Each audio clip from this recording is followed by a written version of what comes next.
Hello, David Zritsky for the Bond Experience, back in one of my favorite places in New York City, Billy Reid, and I'm here with one of my favorite people, Zane. Zane, how are you? Doing great. Glad to have you guys back. Welcome back. It's been a little bit. It's It been has like, been. well, we had this thing called the pandemic. Yeah, it's been a long 2 years, but fortunately, business is good. So we're doors are still open. So we're very, very, very grateful. I'm so glad to hear that. And listen, I'm not going to mince words. You know, with the Bond Experience, we've been having a lot of people, and not even subtly, but saying, David, it's been so many years. I mean, my channel arguably kicked off with doing a review of the Billy Reid jacket. I've done photo opportunities outside of here, but you haven't talked about this latest version, and people are loving the latest version. So I wanted to come in here, talk about it with you, what are the changes, and then test drive it. But let's start from the beginning. Some changes have been made to this puppy. There have a little bit. Obviously, the original version from SkyFall was 100% wool. Very, very thick wool. I know that you have tried it on. You know, this version is 75-25 mix. We put a little nylon in there. Really had some complaints on the stiffness, just being a little too stiff, not enough comfort. Obviously, the details, the cut, the look, exact same as the original. Put a little bit of stretch in there for the consumer to have a little comfort, be able to really wear it and be, comfort and looks. You got to find a nice mix there. So really, details all the same. Horn buttons, original, still the same. All of that. The hand warming pockets, the leather details, nothing changed on that end. Still the same Italian wool we've always used. Just a little bit of flexibility in there to give you some comfort. And that's huge, because a lot of people were saying they love the style of it. I mean, this is not the typical peacoat that fits, kind of big and bulky. It still looks like a very stylized fashion item. But what I love about it is, first of all, some things that haven't been changed is you still have that calf skin on the back, really soft and supple. The Melton wool, I want to talk about that for a second, because people love the Melton with that added extra, what's the? It's actually polymide now, which is just a cousin of nylon. Yeah. So just a stretchy, just something to give it some give. But this is an important distinction, because the Melton wool itself, I want to explain, Melton wool is not just a typical wool. It's actually done like twill. So it has like a felted version, but it's one of the reasons why you do not need a lining.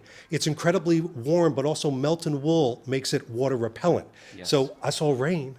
That this could actually repel some of the water. It does. It doesn't really absorb it like a normal wool would soak it in. It does. It beads off, which is very unique, obviously. So there's nothing sexier than turning a Bond conversation into statistics. That's called sarcasm.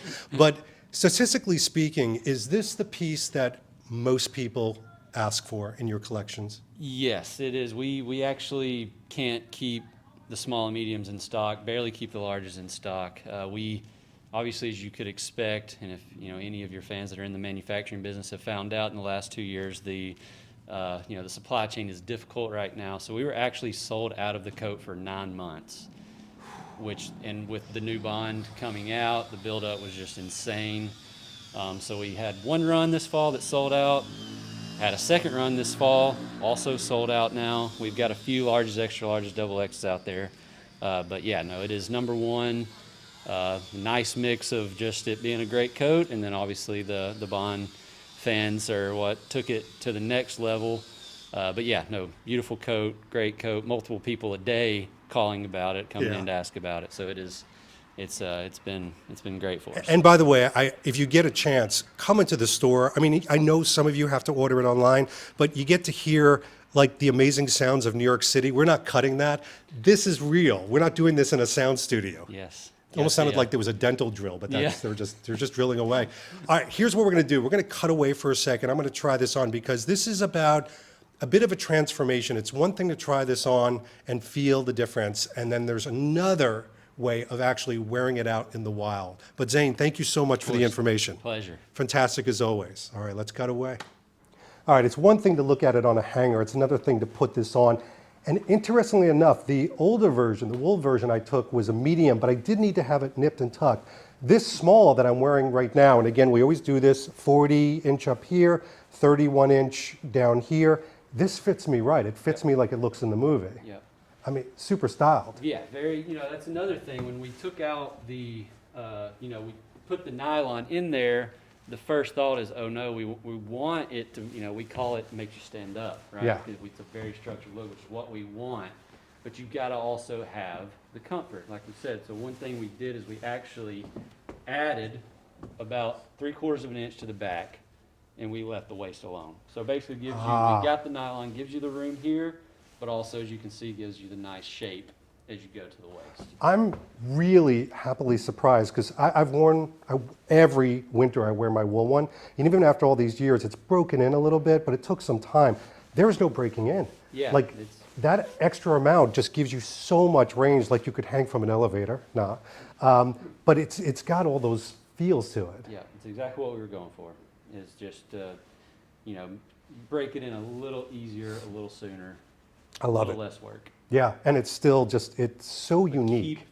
Keep the look. Exactly. And it's so funny too, because it's, I don't know if you know this, I'm sure you do, but this whole idea of wearing the Billy Reid Peacoat has turned into the secret handshake. When you see people at Yes. bond gatherings, it's like, oh, I know what that is. Or you see that little bit of, calf skin in the back, you're like, I know what kind of coat that is. Yes. That's got to make you feel good. It does. It makes you feel great. And obviously, a lot of pride put into it. So when you have success in something, you put a lot of pride into it. It certainly makes you feel good about it. All right, well, listen, the pomp and circumstance of standing here with Zane in the Billy Reid store, it can get somebody excited. What I'm gonna do is I'm gonna be taking this coat over the next few weeks.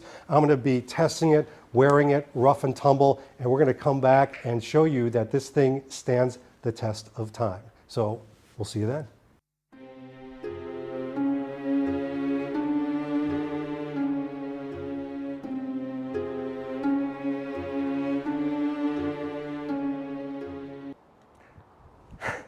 All right, so I had to open my big mouth and say that I was going to test this in the wild, and what do we get? We get a snowstorm.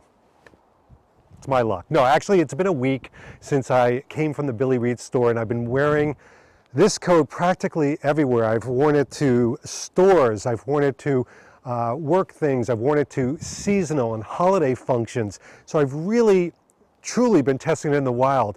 One thing I did, we had a break in the weather, and I wore it in the Aston Martin driving. So I was able to really kind of see the different stretch.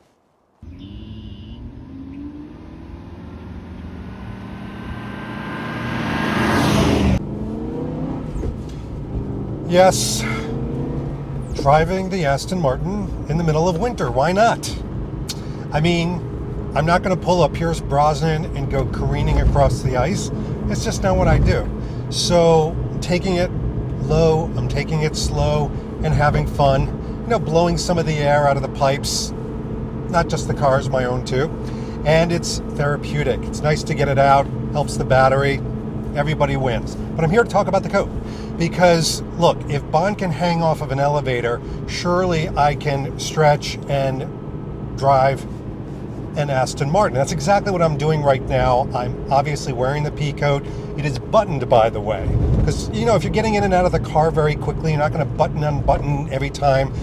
By the way, decked out in full SkyFall Tom Fords. I've got the Dent gloves on, but I'm doing a little bit of No Time to Die from a watch check standpoint.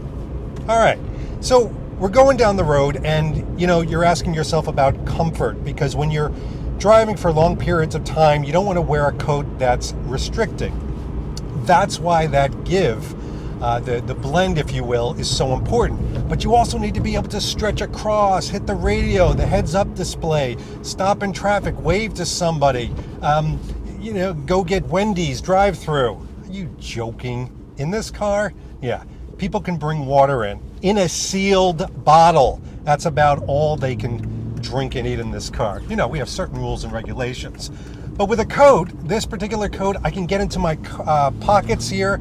I can unbutton it. I can button it. There's a lot of different things that I can do in a very unrestricted way. So I've got to tell you, as far as the believability of Bond moving around and doing the action-packed things that he needs to do, like fight assassins and, again, hang on to elevators, or maybe just pick somebody up at the airport, this fits the bill for sure. And by the way, right now, I am just wearing a very light Sea Island cotton shirt.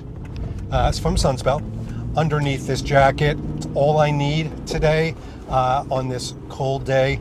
And of course, I'm in the climate control of this car. So it's all working out just fine.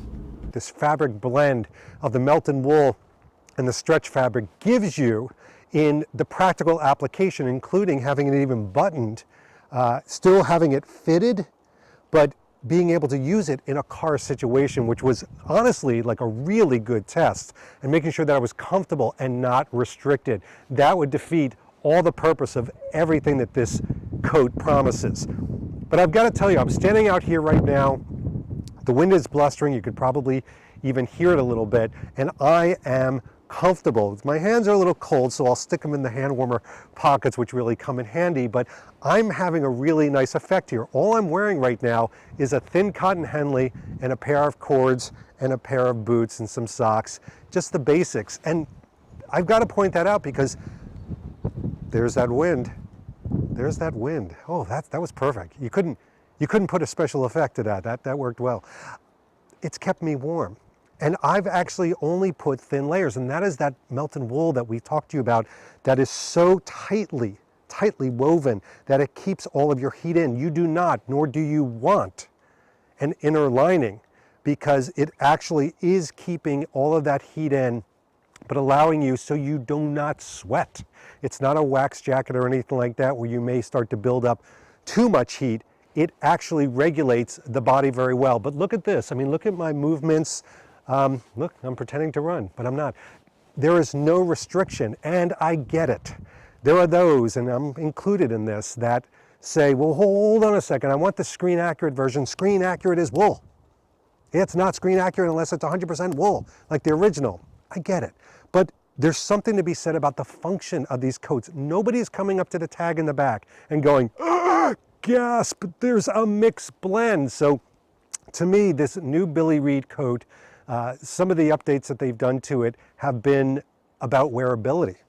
It's been about functionality, and it's about comfort. And what else is there? I will say too, something I've noticed throughout the week is the hand is definitely softer. It's nicer. It's a little bit more, dare I say, strokeable. If that's important to you, and it is to me. I mean, I'm all about comfort. I don't like to wear things that are itchy. The original wool isn't itchy. Over time, it kind of breaks down, but there's nothing like getting something right off the rack if you can find it, and that's the problem. I mean, tends to, you heard from Zane, this tends to be sold out quite a bit. So if you can find one, I highly recommend it. I still love the look, the function, the feel, the pockets, the leather, the wool, the harkening back to SkyFall, the Bond moment that this thing brings. It's such a sartorial, basic part of kit. And to me, if you're into that traditional Bond look, a peacoat, for goodness sakes, people, a navy, midnight blue peacoat, whatever color you want to call it, just fits the bill. It's something you're going to have when you're 90 years old. All right, I'm going to go back inside, or at least put some gloves on. This is David Zaritsky for the Bond Experience, and we'll see you all real soon. Take care. Thanks for watching this episode. If you want to be up on the latest from the Bond Experience, just click on this subscribe and subscribe to our channel. You're going to get all the latest and greatest information, plus some exclusive content. And by the way, speaking of content, here's something especially for you, just because we know you. Talk to you soon.